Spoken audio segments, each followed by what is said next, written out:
Le fait est que les salariés à qui on reconnaît la possibilité donc de reconstituer leurs droits depuis 2009.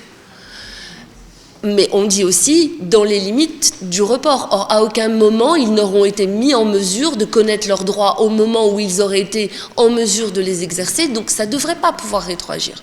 Le report ne devrait pas pouvoir rétroagir, puisque à aucun moment les salariés n'ont été mis en mesure de savoir, au moment où ils auraient pu prendre, les droits qu'ils avaient. Or, le texte fait comme si c'était tout naturel. Et donc, moi, je trouve que c'est vraiment le plus problématique, cette espèce de... On fait comme si de rien n'était, allez hop, on vous le donne, on vous le reprend. Non, ça, c'est pas possible. Il y a un autre point aussi qui me semble assez fort de café, c'est qu'on dit que sous réserve des décisions de justice passées en force de choses jugées ou de stipulations conventionnelles plus favorables, on appliquera donc le calcul rétroactif. Mais alors ça veut dire quoi? Ça veut dire que les employeurs qui s'étaient conformés ces dernières années, il n'y en a pas eu beaucoup mais il y en a quand même, et qui ont accordé 2,5 jours aux salariés malades qui n'étaient pas d'origine professionnelle ou accident du travail, on va les autoriser avec ce texte-là à dire « ah ben vous reprenez des congés ». Parce que c'était un usage, parce que c'était une décision unilatérale plus favorable, mais pas une disposition conventionnelle. Cette fois, je donne l'astuce à ma consoeur, si elle ne l'avait pas encore vue. Mais moi, je trouve ça quand même formidable que finalement, des employeurs qui se sont bien comportés, qui se sont conformés aux droits de l'Union européenne et à la jurisprudence de la Cour de cassation, on va leur donner noir sur blanc la possibilité de dire aux salariés « ah mais excusez-moi, je vous ai donné 2,5, je dois vous donner que 2, je vous reprends tant ». Rétroactivement. Bon, j'en viens à la difficulté de passer de la belle décision de justice, qui certes a mis du temps à arriver, avec tout le chemin qui vous a été rappelé, à la pratique de terrain. Et c'est là où, en effet, je redescends très concrètement au ras des pâquerettes. Hein. Parce qu'en tant qu'avocat de salariés et de comités et de syndicats, eh bien, il faut vous figurer d'aller expliquer tout ce qui a été brillamment rappelé, expliquer à des gens qui vous regardent avec des yeux ronds comme ça et qui vous colleraient là aussi un peu comme dans un film, là, une bonne claque pour vous dire « non mais parlez français, parlez correctement, que je vous comprenne, c'est quoi mes droits, à partir de quand, etc. » Et comment je vais l'expliquer en CSE pour poser, parce que première base, le CSE peut poser inscrire à l'ordre du jour des réclamations individuelles et collectives. Typiquement, ce sujet méritait d'être posé en réclamation individuelle et collective. Et à chaque fois que j'ai conseillé au CSE de le faire, évidemment, quelle a été la réponse de l'entreprise, parce que c'est ce que toutes les fédérations patronales ont conseillé aux employeurs de dire, on nous a promis un projet de loi, on l'attend. Donc il y a quasiment pas de régularisation qui se sont opérées spontanément depuis les arrêts du 13 septembre 2023. Il ne faut pas croire que les droits sont effectifs. Et puis, donc, avec ce tour de passe-passe du report rétroactif, des limites de report rétroactif, on va dire aux salariés maintenant, non mais de toute façon, voilà, vous n'avez pas agi en justice, vous n'avez pas... Hein. Et puis c'est ça qui s'applique rétroactivement. Et on vous donne et on vous reprend dans le même temps. C'est ça la réalité de terrain.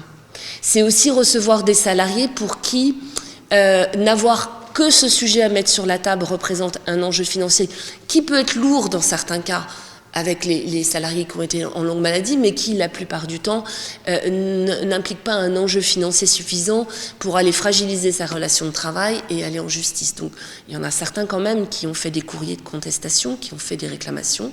Il y a des CSE, je vous dis, qui ont porté des réclamations individuelles et collectives. Il y a des syndicats qui ont essayé de demander l'ouverture de négociations sur le sujet et qui ont porté des revendications.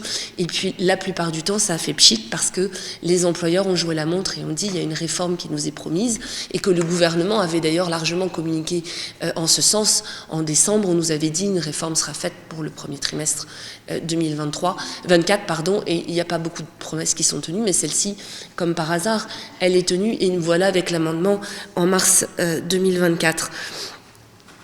Alors, qu'est-ce qu'on pouvait éventuellement essayer de faire pour faire bouger les choses?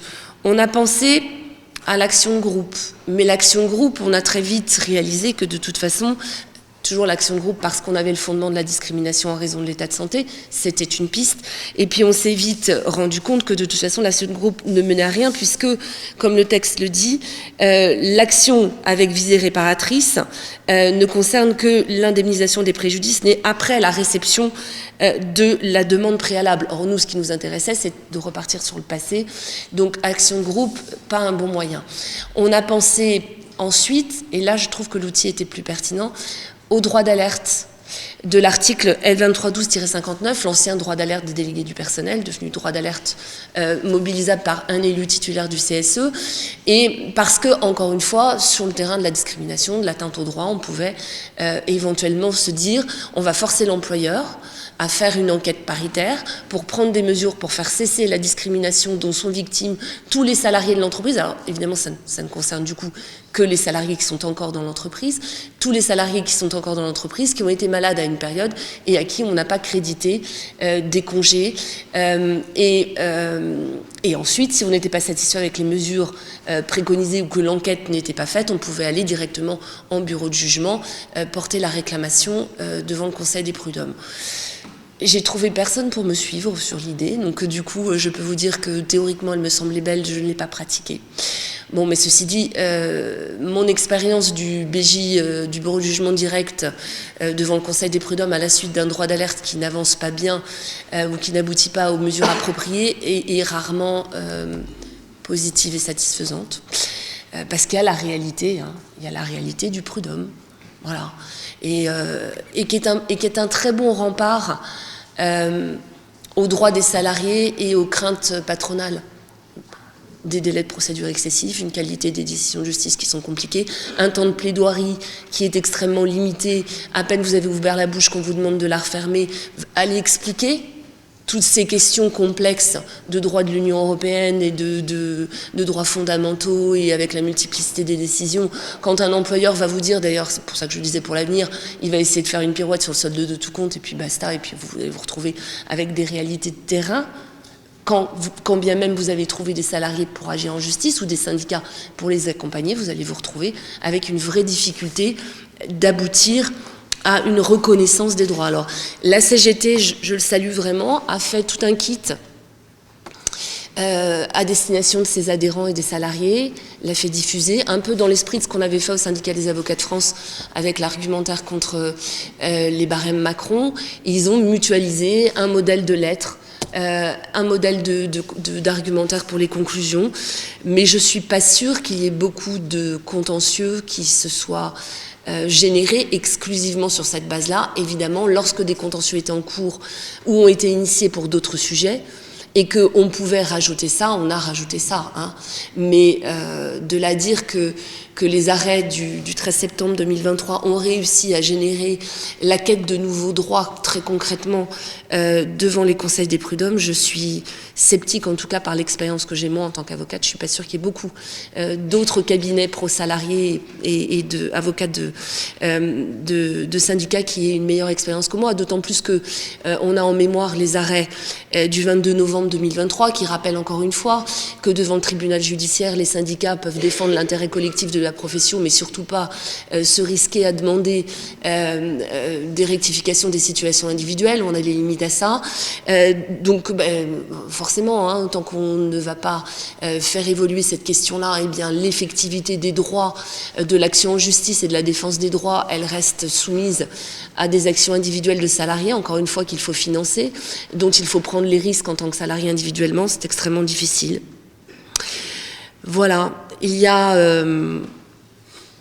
une grande marge entre la beauté des raisonnements juridiques et encore, on a vu que la jurisprudence, ça pousse par les racines et qu'il est déjà très très long de passer des textes à la jurisprudence qui permet de les affirmer, mais les pratiquer au quotidien, c'est encore plus frustrant. Juste un point également, on n'a pas parlé tout à l'heure dans l'amendement, dans la critique de l'amendement, et il y a la problématique de la caisse des congés payés et des bâtiments qui va quand même sans doute faire fleurir une difficulté sur qui est censé informer. Ça, c'est pas traité. Ça, à mon sens, ça pourrait nous conduire à quelques impasses ou quelques subtilités. Voilà, et je squatte encore quelques dernières secondes du temps de tribune pour dire que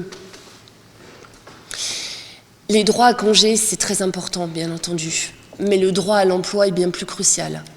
Et que toute cette magnifique quête dont on a détaillé la genèse, qui aboutit aujourd'hui à ce que le droit français se remette un peu plus, et pas totalement, en phase avec le droit de l'Union européenne et des droits fondamentaux, j'aurais aimé qu'on ait le même résultat sur les barèmes Macron, parce que c'est le droit à l'emploi qui est fondamental, parce que quand vous ne sécurisez pas le salarié contre les licenciements sans cause réelle et sérieuse, c'est tout le code du travail qui s'écroule.